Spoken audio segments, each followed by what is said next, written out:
I'm Kips and I'm from the Netherlands. And I'm the analyst for Fnatic. Maybe you remember the day you started playing Dota. The day I started playing Dota, I actually started out in League because I couldn't get a beta key yet.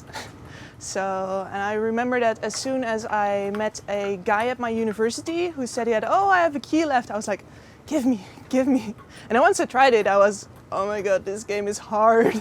And I quit for a while actually, after seeing, I think it was TI2, I started again. And then I was like, this is hard, but it's so worth it. Did you ever play it in the professional scene? In professional scene, no, never. So you just wanted to be not a player, but analysis? Yeah, I started out in writing actually. I've written for Join Dota and I've been the editor-in-chief of the Swiss Dota community for a while. But I've always wanted to make Dota in whatever way my full-time job. So what are your functions in Fnatic actually? Well, as I said, I'm the analyst and that means basically two things. So the first thing is that I save the team time. Very simple. They can know about the warding, they can know about the positions of the players, they can know about smokes, whatever, by looking at replays. Or I can look at the Dota buffs and I can save them all of that work and just present it to them in half an hour. And how your preparation for the match goes? What do you do while working? Well, usually first thing is headset on because the team shouts. So headset on, good metal music on, and just get a spreadsheet and get going for it. I usually start off with the drafts and then I move into like which side do they prefer, do they prefer pick. Well, one of the things that I wanted to say actually, the second thing, is that for teams it's very important to also get my perspective from the data because they look from a very in-game perspective and I sort of look top down. So I try not to think about the team, I just write down what do the numbers show me. That's very interesting. You actually listen to metal music?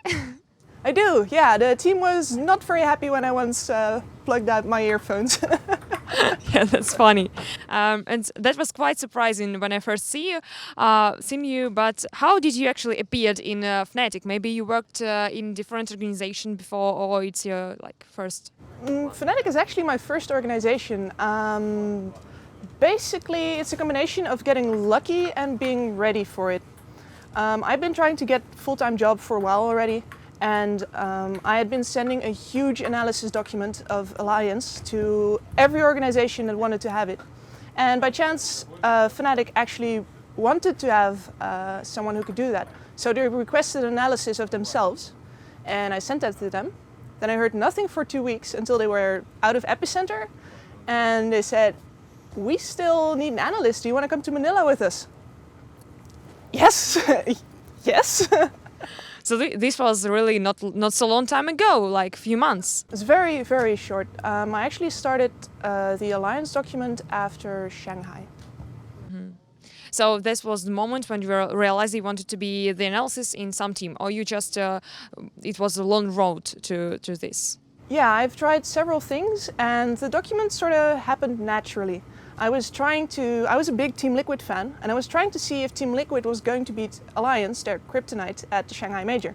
So I looked at what did Liquid do wrong the last games, what did Alliance do right, and then after the bootcamp, what changed.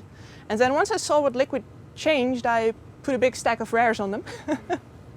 And well, after the games I had some Arcanas to give away.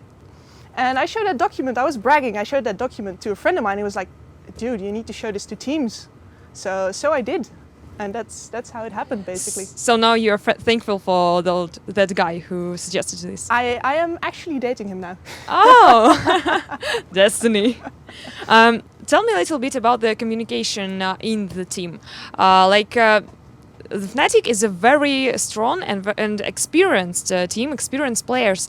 Do they listen for you? There's no difficulties in that area? No, actually not. When I first started out, of course, they were like, do you play Dota? I was like, yeah, I have 3,000 hours, I play the game.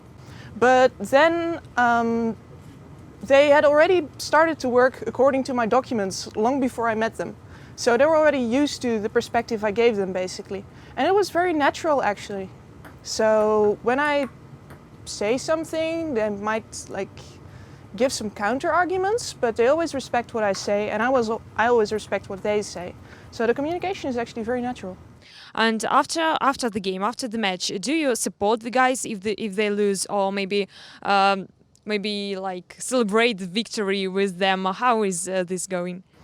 Well, right now we don't have too many wins to celebrate. We've been running into Navi a lot. But yeah, there's usually high fives, there's some celebration going on, and then after that we need to get our head back into the game because it's been non-stop tournaments for us.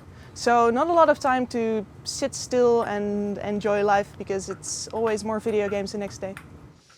Tell me about a little bit of maybe your favorite hero in Dota, or maybe if there is a few of them.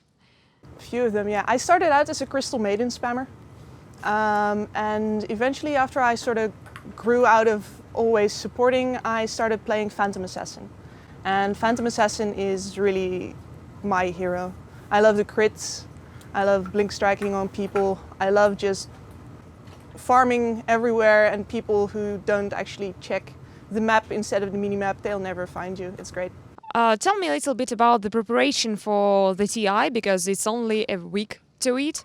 How do you think, is Fnatic in good shape?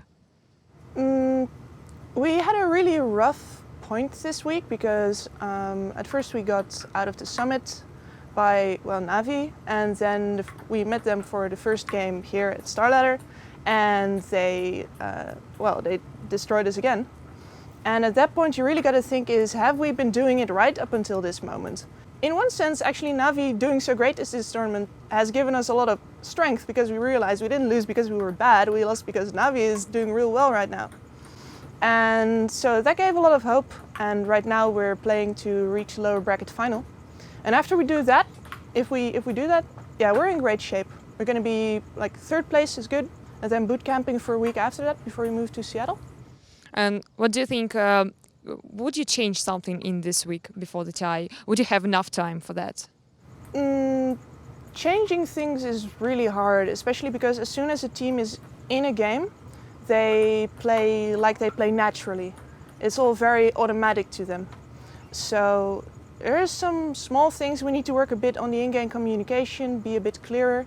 I myself am going to think about how can I make the information I give them even more easy to digest. Because I can just throw loads of numbers at them, but it's not going to mean a lot. And they're only going to get a headache. So I always try to think of how can I show them as easily as possible what's going to happen this match, what's the opponent going to do.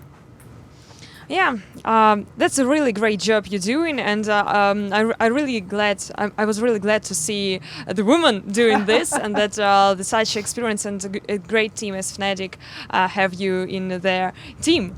Thank you very much for the interview. Maybe a few words to Fnatic fans and maybe future your fans. My fans? Perhaps. Thanks so much everyone for supporting the team, and thanks so much Fnatic for having me. You gave me the chance of a lifetime. It's been great so far. Thank you very much. Thank you.